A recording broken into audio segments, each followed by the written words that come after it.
All right, you're welcome back to Landslide News. I've told you all the time, we give you all the insight into what you did not read or what was not in black and white. That's what we do at Landslide News. Welcome, guys, again. Peter will be strong on, the other day he talked about Yahoo Boys. I don't know if people got it wrongly. He said these are intelligent people that don't know where to put their strength in. So as a result of that, they try to put their strength in what they can see. But he's also talking about how drugs are being peddled in Nigeria. And he particularly mentioned courier services that and it's something that is known out there, but the authorities are failing to try and curb it. Is it another trading practice in Nigeria? Okay. Yeah. When you say people got Peter B's statement about Yahoo wrongly, it might not be that they got it wrongly. There's this adage that say you watch the dance from where you are standing. Okay. Typical with human nature, the sin you commit is less. Yeah. The one another person commits is more. But sin is sin. It's sin is sin. So people expected him to, somebody who has been duped before, or somebody who has a relative that has been duped, and you see the frustration the person face, you are not going to probably think Yahoo Boys are those that has energy that were not correctly directed. You understand? So those who have energy that are not correctly directed can use it to come to National Assembly to protest. Yes. They can use that energy to say, government, we demand a place to work, and we don't have to go into crime. That is how those people saw it. There's somebody who has a relation that drug has rendered almost useless. He's going to take all drug dealers and all drug traffickers to jail. So a lot of people felt he was gentler with Yahoo Boys, that he might also be doing that for some political reason, knowing that these Yahoo Boys, they gather themselves together, they have money to put rallies together without coming to you for money, and if you are not harsh on them, they could even support you during the election and things like that. A lot of people are validly bringing up those criticisms, and you cannot discard those simply because you know that Obi stands for probity, Obi stands for good, Obi stands for something integrity. Like that. So when a statement comes out like that, people are going to correctly, from their own perspective, understand it that way. You might not think completely classify it as wrongly, because there's nothing that will make you appear like you are justifying anything somebody is doing without holding the person to account first. If I can come from a poor family, you can come from a poor family. I can choose to rob a bank because I'm from poor family. It's a good reason. But you are also from poor family, but you could choose not to rob a bank. So that part of us not choosing a crime at all, of not wanting to go into crime at all, cannot be discarded. That's what people are saying. They are not saying Obi is flatly supporting Yahoo. No. So let's put that aside. But Obi has come to say, if our legal system of doing business, logistics, delivery, courier services has been successfully infiltrated by drug traffickers, it shows the weakness in our institution. It shows the weakness and the command and control of our security network, so that this institution has to be rebuked. And the people that are faced with hunger, people that are faced with high unemployment, by the time you now allow drugs to get to them, our population will be destroyed. There are a lot of things that drugs do, Peter, that are undertone that people don't know. For crime to persist, there are a lot of drugs that are involved. They will tell you whether it's tramadol, whether it's codeine. A lot of these terrorists or bandits or whatever crime people do is associated with this. In fact, I'm going to talk about that maybe later, where you find out that a lot of the role models we have in our society today that are into entertainment is alleged that they are also even into drugs. It's an inspiration. Now, if these drug cartel are not hunted down and there is a channel to which people can easily disperse it, how is it injurious to our society? Well, let me share my personal experience before answering your question. I was quite young then. That was in Lagos. I had a friend, Basi. Those are not Lagos where Kri, that is Waterside. Just gisting. This guy went to Waterside, he came back, he has a brainwave, he never recovered. So that's, some of us put us off. See, apart from the industry, the money they're making, it is destroying our youths. You see a lot of people on the streets, see able men don't have their senses intact. It's drugs. I remember a few years ago, I was happy to do what they fought in the East, what they call it Miri. It was virtually killing the whole children in the East. They take it, they go cuckoo. They are not coordinated, they become violent, not even want to go and rob, they become injurious to society. So, and those that do this thing, they are not children.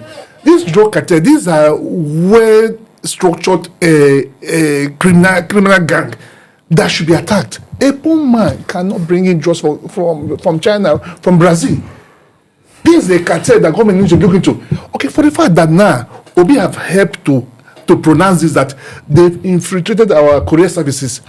What do you want to do? Look at the law that establishes courier services. Put a stricter measure. Because you cannot ship something from here to the US without them checking it before you enter their country. Why are they having free in our own? Why would I ship something from Lagos and the courier service accepts it and bring it to Abuja? There should be a high liable. And when they say this, they know these companies that are involved. How do they know? How do they make sure if they know, if they don't go to the information? So at this point, let's leave politics, let's leave religion. This is injurious to our society. They should attack this headlong. Because our teeming youths, there is future of tomorrow, that have been destroyed. Okay, let's talk about, you mentioned about our celebrities. You remember how Nigerian Leaders ended? Remember his case? It was on US streets, helpless, because of drug. So most of our movie industry now, we need to talk to them. They should show movies that discredit these things. Most movie we watch, it encourages it. Because you see somebody that is angry, you will smoke, you become high. The picture that he gives a superpower to go and rob or beat 20 people. Why would that young boy go and take it to beat 20 people? So we should protect it as a vice to the society that shouldn't be allowed to strive. Okay, all right. Okay, for the other looking at it down the line, we also see that the normal courier service within the cities also help to disperse these drugs. Normal bike that you send, most of them, they are the one that carry these drugs from one end to the other.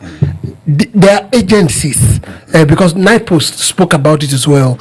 There are agencies involved in curbing this thing or regulating these courier services. How should they come in? And these agencies are headed by people. Yes. You know, and these agencies are also controlled by government. You know, there is this jurisprudence that deals with bias of judges. You know, how the affinity and their idiosyncrasies affect their views about a matter, even in the face of the letters and the spirit of any law. You understand that your background, the background of leaders, the background of our representatives, the background of the heads of these agencies, determine what they see as crisis. If Obi is a drug dealer, P2B is somebody that is has been involved in drug cartel, or somebody that takes drugs to do all this things, he might not see this as crisis, he might not even speak out. And if he now happens to be in power, for example, and he happens to be heading any agency or being a place to make any laws, if in the evening your Senate president is going to go home, retire to drug, he's not going to see this as crisis. So that is why the background checks of those who are bringing and voting into power is very, very important, so that we can see, nobody is perfect in everything, but let's see those things that they have been tied to before and what they can call crisis. Are you suggesting a medical examination? Whichever way we think we can arrive at the solution, medically, by history, by evaluation, by your records, not just testing my blood at the moment. What have I been doing since I've been an adult? You know, by records of all those, you know, we need to know what your affinity and what you can call crisis, what can threaten you, what you can say and say, no, don't touch this. So you understand? But that is, I say, this is not much of a problem, because no matter how you look at it, there is scale of preference in any government project. Do you understand? There are those that are of priorities, and you can't beat it. You see, when the budget comes out, when you see allocation going into education, you see that this country is interested in education. If it's only on military, like where they are glamorizing this insecurity, so that military budget will be as fat as possible while people are getting fat, they forget that this is blood money because people are dying. Why the budget is fat to curb insecurity that never ends. So we need to look at the character of our leaders. Yes. Now, for the youth, it's also something that destroys the future of our youth. 70% of our teeming population are youths. What can the government do? That's one. Two, just briefly, pardoning known drug people in presidential pardon. Does it encourage some of the states? Let me say from number two, that was, for me, that was a big mistake. That was a no-no for me. Because this, our drug law agencies, they put enough effort, surveillance, energy to apprehend these people. After so much work, it took them to court. Court convicted them. With Nigerian resources. Then 3 years down the line, they're being released. So that is a major discouragement for them. So if we put up this effort to get people apprehended and then released, so why do it? So I think that was, for me, I don't know what led to this, or how they arrived at pardoning them. I think that was a major mistake. And for our teeming youths, what Nigeria, the government should do, they should go hard on them. No, they should, let me give you an example, go to Wuse. Wuse just here. Opposite man cross. They don't hide it. Police are there. Even some of the police are smoking with them. So he has become a new normal. And they get their returns as well. He has become a new normal. If you go there twice, they will approach you. If you pass there just twice, they will approach you. Okay, what you want? Which substance? They will approach you. They don't hide it. And you see police standing by. So he has become a new normal. Until we have to roll out what our Nigerian news agency is doing. We should roll out news. We should roll out music. You should encourage our music artists. They should do things that we suffocate the airspace. Letting them understand the harms they are doing to themselves and to the society. Because it has become a new normal. And we allow it to first to get to this point. So we need to do extra work to discourage others. Because every other day, new people are running into drug taking. All right. I think by all sundry is condemnable. Drugs, courier services, and also, like Okafor said, agencies that are saddled with the responsibility of making sure things are all right. Even those at the head should be checked so that they don't have those kind of traits, so that they will not be able to encourage it. This is what we do at Landslide News, giving you all the insight and also things we think that should be done to curb these things. We'll be right back.